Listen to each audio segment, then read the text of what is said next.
Incharge మంత్రి ఫరూక్ గారికి, మంత్రివర్యులు ఆనం రామనారాయణ గారికి, మరియు ఎమ్మెల్యే శ్రీధరెడ్డి గారికి, ఇక్కడికి విచ్చేసిన ఎమ్మెల్యేలు, ఎంపీలు, ప్రజాప్రతినిధులు, అధికారులకు, తల్లిదండ్రులకు నమస్కారాలు, విద్యార్థులకు నా శుభాభినందనలు. ఈ స్కూలు 1850లో హిందూ స్కూల్గా యాక్చువల్గా ప్రారంభించారు. అయితే అప్పుడు స్కూల్ నిర్వహణ కష్టమైనప్పుడు రాజావారు, వెంకటగిరి రాజావారు ఒకసారి 20,000 రూపాయలు, ఒకసారి 25,000 ఇచ్చారని చరిత్ర తెలియజేస్తుంది. ఆ తర్వాత 1875లో దీన్ని విఆర్ కళాశాలగా నామకరణం చేశారు. అలాంటి కళాశాలలో నేను యాక్చువల్గా ఇక్కడే హై స్కూల్ 6వ తరగతి నుంచి 10వ తరగతి దాకా ఇదే స్కూల్లో చదివాను.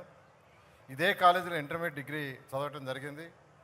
ఇక్కడే 2 సంవత్సరాలు లెక్చరర్ కూడా పనిచేయటం జరిగింది. అలాంటి స్కూలు ఆ రోజు 6,800 మంది ఈ కాలేజీలో ఉండేవాళ్ళు. 6,800 మంది నేను చదివేటప్పుడు కానీ, నేను ఉద్యోగం చేసేటప్పుడు కానీ ఉండేవాళ్ళు. అయితే గత ప్రభుత్వం ఆర్థిక వ్యవస్థని అస్తవ్యస్తంగా చేసి విద్యా వ్యవస్థని అన్ని విధాల భ్రష్టు పట్టించిన దానికి నిదర్శనం ఈ స్కూలే. ఇది నెల్లూరు నడివడ్డులో ఉంది, ఒక పెద్ద క్యాంపస్. అలాంటి స్కూలుని గత ప్రభుత్వం మూసేసింది. ఎందుకు మూసేసిందో తెలియదు. అయితే ఎలక్షన్స్కి ముందు నేను నెల్లూరు ప్రజలకు మాటిచ్చాను.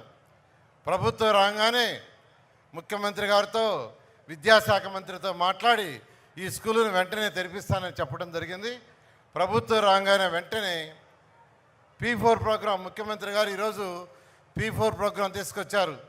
రాష్ట్రంలో బాగా డెవలప్ అయిన టాప్ 10%, బాటంలో ఉన్న 20%కి చేతినివ్వాలి, కొంత సపోర్ట్ ఇవ్వాలనే దాంతో ఆ ప్రోగ్రాంలో ఈరోజు NCC యొక్క అధినేతని, వాళ్ళ MD రాజు గారు ఇక్కడికి వచ్చుంటారు, వారిని రిక్వెస్ట్ చేశాను.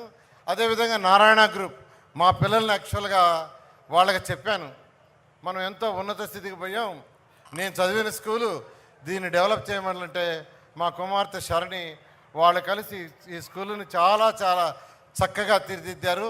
వాళ్ళని కూడా నేను అభినందిస్తున్నాను. అదేవిధంగా ఈ స్కూల్లో అడ్మిషన్స్కి ఎలక్షన్స్కి ముందే చెప్పాను, నెల్లూరులో ఉన్న పేదలు ఎవరైతే నిరుపేదలు ఉండారో వాళ్ళకే అడ్మిషన్స్ ఇస్తానన్నా. ఎలక్షన్స్కి ముందు నెల్లూరు సిటీలో 94,000 ఇళ్ళుంటే 84,000 ఇళ్ళు డోర్ టు డోర్ తిరిగాను. అయితే తిరిగినప్పుడు సర్రేపల్లి కాలువ కట్ట, పెన్నా కట్ట, జాఫర్ కట్ట, హరిజనవాడల్లో వారి యొక్క జీవన శైలి చూసా. ఆ తల్లిదండ్రులతో మాట్లాడా. ఆ తల్లులు అన్నది ఏంటంటే, మీరేం చేస్తున్నారంటే, సరే నేను పాచి పని చేస్తున్నాను.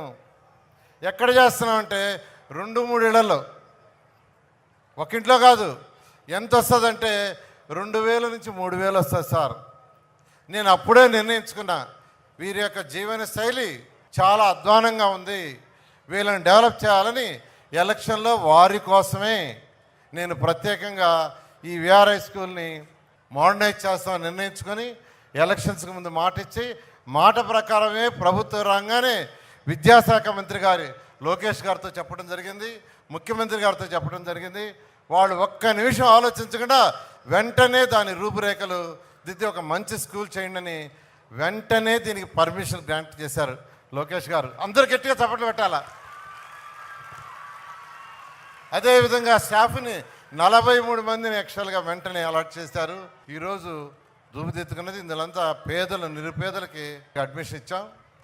అయితే నెల్లూరులో మొత్తం సిటీలో 54 స్కూల్స్ ఉన్నాయి. DVR కన్స్ట్రక్షన్ అని నెల్లూరులో పుట్టి పెరిగిన వాళ్ళు ఈరోజు హైదరాబాద్, బెంగళూరులో కాంట్రాక్ట్ చేస్తున్నారు, రియల్ ఎస్టేట్ బిల్డర్స్. వారిని ఒకరోజు తీసుకొచ్చి అక్కడ చూపించాను. వెంటనే వారు కూడా, మేము కూడా ఒక స్కూలు అడాప్ట్ చేసుకుంటామని వాళ్ళు మూలాపేటలో ఉన్నారు.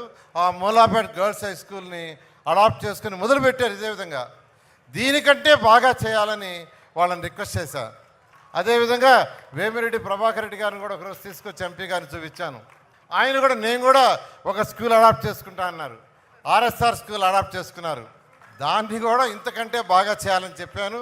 ఈ విధంగా నెల్లూరులో పుట్టి పెరిగి ఎవరైతే ఉన్నత స్థితికి పోయారో ఈ స్కూల్లో చదివిన వాళ్ళు ఎంతోమంది ఉన్నత స్థితికి దేశ విదేశాల్లో ఉండారు. పొలిటీషియన్స్ అయ్యి ఉన్నారు, పెద్ద పెద్ద అధికారులు అయ్యి ఉన్నారు, జడ్జెస్ అయ్యి ఉన్నారు. వాళ్ళందరినీ రిక్వెస్ట్ చేస్తున్నాను, వాళ్ళందరి సపోర్ట్తో నెల్లూరు సిటీలోనే కాదు, నెల్లూరు కార్పొరేషన్లో ఉన్న అన్ని స్కూల్స్ని రూపురేఖలు రుద్దుతామని, ఒక మంచి ఎడ్యుకేషన్ ఇస్తామని, దానికి గౌరవమైన మంత్రివర్యుల యొక్క సపోర్టు 100% ఉందని తెలియజేస్తూ, ఇంత మంచి అవకాశాన్ని, అంటే నాకు ఎమ్మెల్యేగా గెలిచే అవకాశం ఇవ్వబట్టి ఇంత చేయగలిగాను. కాబట్టి నెల్లూరు ప్రజలందరికీ ప్రత్యేకంగా ధన్యవాదాలు తెలియజేసుకుంటూ, విద్యాశాఖ మంత్రికి మరొకసారి ధన్యవాదాలు తెలియజేసుకుంటూ సెలవు తీసుకుంటాను. Thank you. లోకేష్ బాబు గారికి ప్రత్యేకంగా ధన్యవాదాలు చేసుకుంటాను. ఎందుకంటే నారాయణ గారు ఇందాక మాట్లాడారు. ఎన్టీ రామారావు గారు కూడా ఎక్కడ పోయినా ఎప్పుడు పోయినా కూడా ఏ దేశం ఎగినా ఎందు కాలిడినా పొగడరాని తల్లి భారతిని నింపరాని జాతి గౌరవాన్ని అనేవారు. నారా లోకేష్ గారికి ధన్యవాదాలు చేసుకోవాలి. ఈరోజు దాదాపుగా 16,000 పైచీలకు ఉద్యోగాలకు డిఎస్సి ఎగ్జామ్స్ రాయడానికి అవకాశం కలిగించారు. ఏదైతే వాగ్దానం